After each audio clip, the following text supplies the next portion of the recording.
Good day. Today we have one I'm going to do in two parts because there's no way I can get it all done in one unless this thing goes to, being a full feature movie.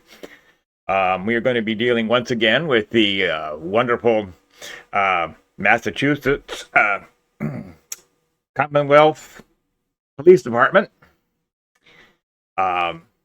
This would be three cases that I know of. I touched on one. This will be the second one, and there'll be a third, all pertaining to the wonderful Massachusetts Commonwealth Police Department. So, I don't know what the rules are in Massachusetts and the Commonwealth, but they have different rules than we do, or at least what I've heard of. And I've watched a lot of courts. And Massachusetts, I should have put my teeth in, is unique to itself. But we are going to deal with Massachusetts Commonwealth versus Kelsey Fitzsimmons. Kelsey Fitzsimmons. Boy, I really should have put in my teeth. This is going to be a tongue twister. I did that on purpose. Anyhow, this is Officer Kelsey Fitzsimmons. Wow. She graduated from college, top of her class, got a Bachelor of Science in Criminal Science. Not too bad. She went started going to law school, and was in the middle of going to law school when she decided to take up a job with the Sheriff's Department in the correctional facilities, correctional officer. And she did that for a while, and then found her way onto the regular city police force. So, she's a pretty smart cookie, for the most part there. Well, got a Bachelor of Science degree in criminology. That's pretty good. Her fiance, now ex-fiance, and I'll be referring to him as douchebag for the most part in this video. And I've got other words for him that will probably pop up as we go through. And yes, is this showing me a little bias? Yes, it is showing my little bias here, but hey, I'm entitled to it. My show. Anyhow, he worked for the fire department for the same city. So we've got a cop and a fire department, so we got two people who are definitely into high action, and their days are long and their rests are hard. So there's that. He's also a paramedic fire department, so he's used to that kind of stuff. They're gonna get married. That's why he's ex-fiance. I'm not putting a picture up of him because he's not worthy of it. Well, actually, you'll see one later. Kind of. I got lots of notes on this one, so sorry if my attention goes away. Well, while they were still fiancés, not plural, she got pregnant and then went on maternity leave. So she was, away from the department appropriately. Having troubles, of course. Anyone having, going through pregnancies and whatnot, first time. Normal things that mothers go through, or soon to be mothers. Well, their relationship started to fall apart. Of course, she's now, she's knocked up, and Mr. Douchebag is having other ideas, which really affects her because she's pretty much given up her career. Bachelor of Science in Criminal Science. Has some lawyer knowledge, going to law school, and worked her way through from sheriff's department into city police. So she had a career going, and she was doing good, but their relationship started falling apart, and she does not take it very well on many levels, as would anyone else, in that situation.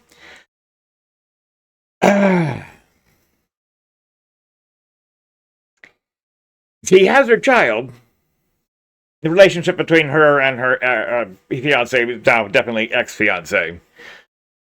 She does have her child, and something that happens to many women, and unfortunately we don't study it enough and should, is she gets postpartum depression.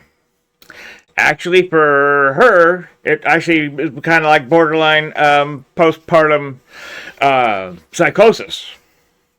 You know, depression, wanting to kill yourself, threatening to kill the baby, all kinds of, you need help. Need help. Douchebag just complains about it, complains about it, and complains about it. Hence, X.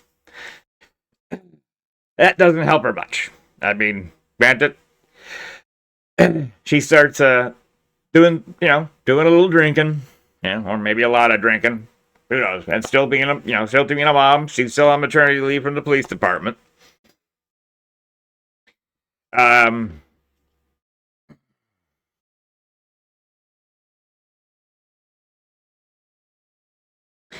Something she didn't know is douchebag has decided to file a restraining order against her because they did get in a row and she kicked his ass. She punched him in the face 3 times. Apparently the dude doesn't know how to put up a blocking defense. Not quite the rough and tumble fireman paramedic, but anyhow, more power to her for kicking his ass.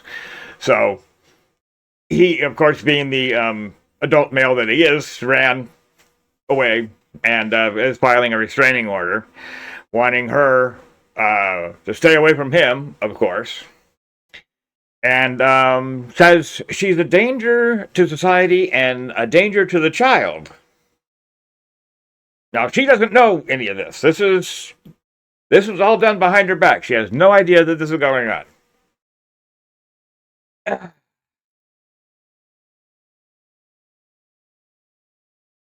That's, meanwhile, good old douchebag, by the way, still lives with his parents. That's also going to come in.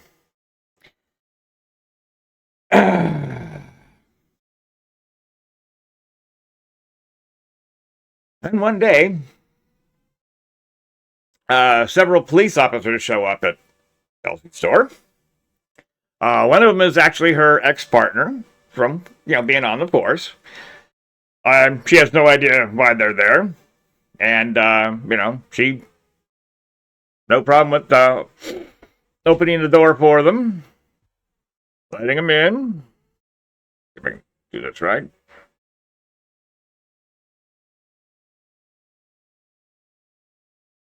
There we go. No problem opening the door and letting them in. Where they then, to her surprise, hit her with the restraining order, where they're going to have to take away her firearms because, he's, and according to him, according to X, she's mentally unstable and has made threats against him and made threats against the baby. Okay, again, remember, she's got a disorder going on right now. A serious one and a real one, okay? Needs help, needs attention, does not need Mr. Flakeola to run away and cause problems, but Mr. Flakeola runs away and causes problems. So, she knows nothing about it. She's not seen, they haven't seen any marriage counselors, anything. All she knows is all of a sudden, several police officers show up at her door. One of them, right there, is her ex-partner. Lets them come in. They hit her with a restraining order. Shocks the hell out of her. And in the restraining order, again, like I said, to take her firearms and take the baby. Several police officers come in. They surprise her. Someone who is having postpartum separation disorder walk in and want to take her baby. Uh, well, what happens next is unclear because, of course, we have two stories as to what has happened, what happens next. Um, the police officer and police officers do not have their body cameras on. Convenient.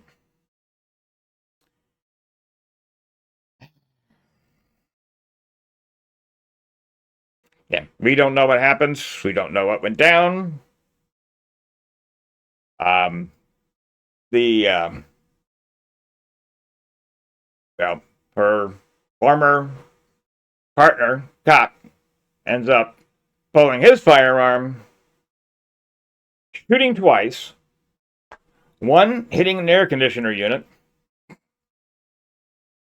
and the second one hitting her dead center in the chest. Needless to say, she's down. Of course, they, get her guns and get the baby.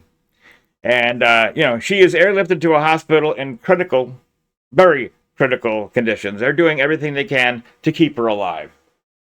She should have died from, for the most part, she should have died, and most people would have died from that shot right into her chest at short range. Good job, ex-partner. Again, I don't know. We don't know what happened. Court's coming. A court case is coming. A court case is coming. But you couldn't. The one come in with a care worker, a healthcare worker. Maybe just to look at the list, that the complaint list. And just looking at it reads like she's got postpartum depression or psychosis. But no, they throw up. 3 cops show up.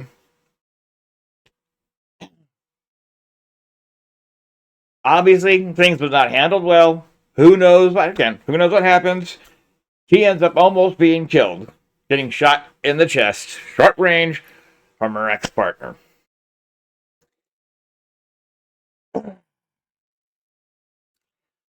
The bullet caused.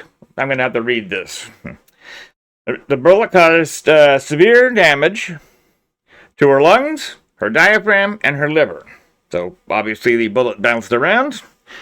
9mm, probably. Suffered multiple broken ribs. One probably from the impact of the bullet, and 2 probably people, doing work on her. Her injuries has her ongoing pain, significant difficulty breathing, which is going to be a factor here. So she was in urgent care and did not get out of the hospital for 53 days. 53 days for her to be up to a point that they can let her out of the hospital. I've been in the hospital a lot. I've been in there for a month and a half. She's got me beat. I think the longest was a month, a little over a month, is when I was in the hospital. So, not fun. Anyhow, since she's clearly been away for a while, her father, who happens to run a security company, stops by, or had stopped by, and he made sure the security cameras are working, and hooked up an alarm to the house, because the house is going to be, unattended while she's going to be away for a while. Good on Dad, and let's put a pin in that for now, okay? Okay, just remember this, okay?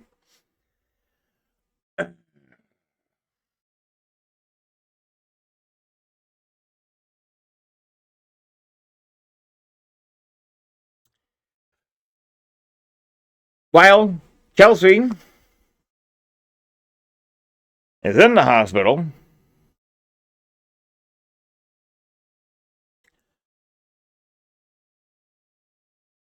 douchebag breaks into her house.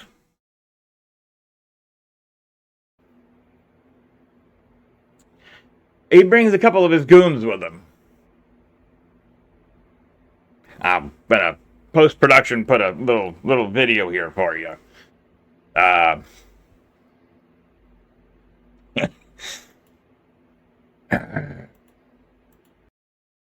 anyhow,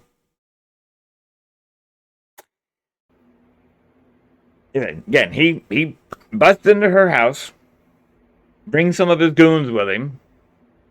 Because apparently, I guess he needs 3 or 4 people. I think a total of 4 people came in, him and 3 buddies.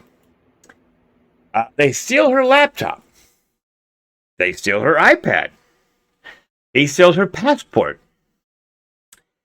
He steals cash, and he steals gift cards. He also steals love letters, including those which said she's an quote unquote an amazing mother and a wonderful partner. Credit her for being, good mom.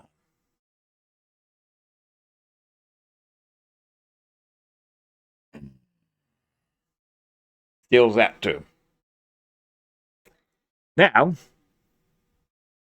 once he's gone with absconded with all of this booty, he accesses her social media. Nice guy with obviously laptop and iPad.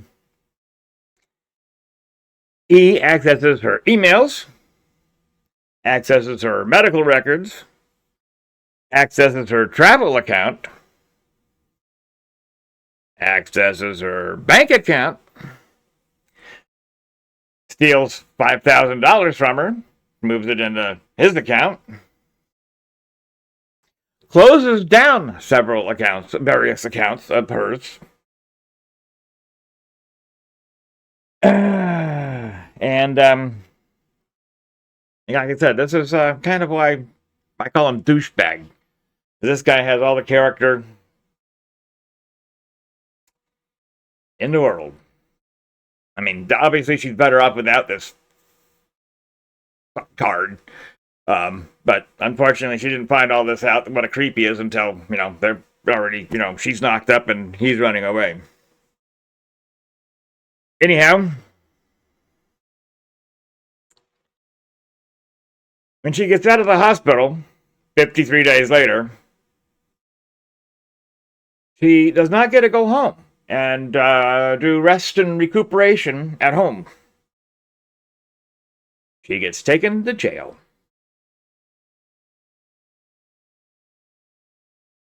This is where we're going to end part 1. I'm going to kind of chop it up, make it more doable. So, part 2 is coming very soon. I'm doing it next. But, surprise, surprise.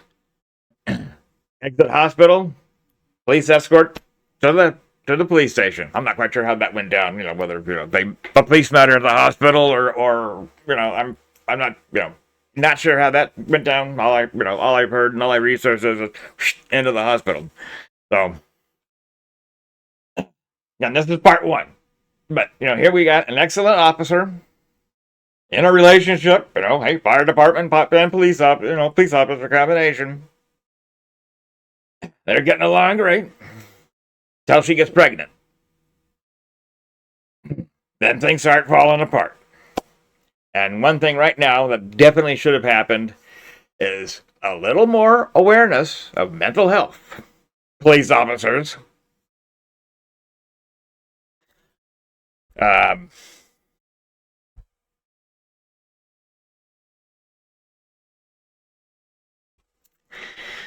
Again, our wonderful Massachusetts state, Commonwealth Police Department and police officers. In case you haven't figured out, this is Car 54, Where Are You? It's an old black and white comedy. And if you got good eyes, you will see that is, yes, Fred Gwynn, more popularly known as Herman Munster. And that's the little guy who always goes, ooh, Ooh, and I'm just blank on his name, of course. But anyhow, there are a couple of buffoon police officers, hence it's called Car 54, Where Are You? Big tip-off is where this is going. So, anyhow, we'll end it here. I'll get working on part 2. And we'll see you there and then.